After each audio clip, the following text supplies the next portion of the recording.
Hi friends, I'm sure all of you are praying for us, continue to pray for us. And if you are not a partner of the Ministry of Jesus yet, do become a partner, visit our website, know more about us, and you will be blessed more and more through our messages and through our ministry. I'm going to talk to you about a certain person called Edward Kimball. Edward Kimball was a Sunday school teacher.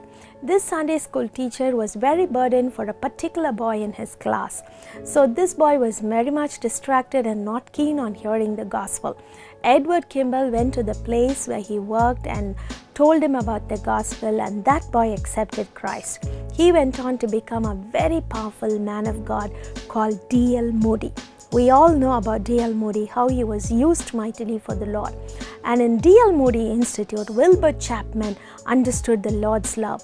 Wilbur Chapman was very apprehensive about his salvation, but when D.L. Moody spoke to him and told him about certain things, he was convicted and he accepted the Lord. Now, Wilbur Chapman started his ministry, and at that time, Billy Sunday, a very famous sports person who gave his life to the Lord, became a close associate of Wilbur Chapman.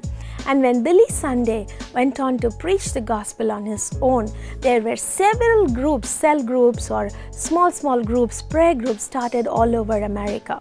And these people started praying in different places. And in one such place, Charlotte, North Carolina, a person called Mordecai Ham was called to preach in a meeting.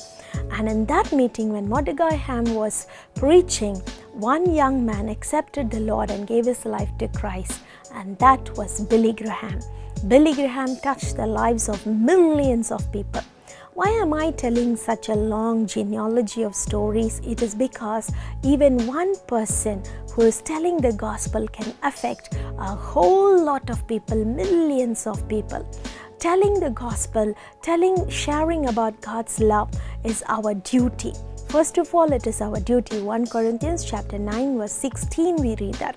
It is our duty to proclaim the gospel. Paul says, "Woe is me if I do not preach the gospel." And the gospel should be preached to all people at all times at any cost. There are no restrictions, there are no limitations. And when you tell the gospel to someone, be sure that the reward is going to be there. The reward is sure. And the reward is not only sure, it is perpetual. Till you enter eternity, the reward will go on and on and on. How? One person who hears the gospel tells to another, then another, then another. It will go on till you reach eternity. It will never stop. So be a small instrument of sowing the seed of gospel into another person, and that work will start with reaping a great reward for you in heaven. God bless you.